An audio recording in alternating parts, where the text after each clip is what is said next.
进前行动不便的汉病律师陈俊翰去互脱俗节目讲一寡歧视考试言论，煞无法度来发言。立法院今仔日就举办公听会，要讨论新长者受到歧视的损害赔偿请求权，看是要修改新权法，也是要设立专法，互新长者免阁忍受一款无公平对待。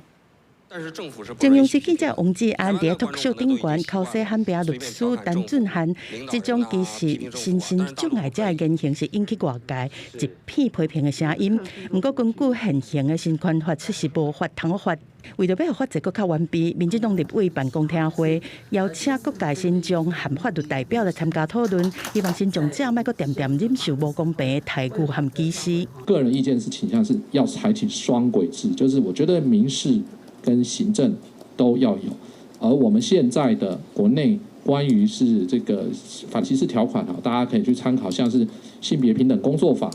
里面，它就是双轨制。学者讲，歧视是欠正当理由的差别待遇。新权法17年无修，目前调伫遐争议之一，就是歧视事件的损害赔偿的请求权，唔若爱符合身心障碍者权利公约 CRPD 的精神。上重要的就是到底是爱明定伫新权法、民法，还是新设反歧视的专法，拢有需要讨论的空间。在立法的时候，可以把这个歧视这件事情。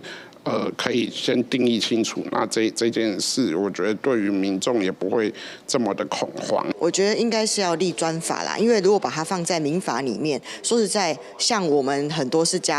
雇那个看护或者是身障的人哦，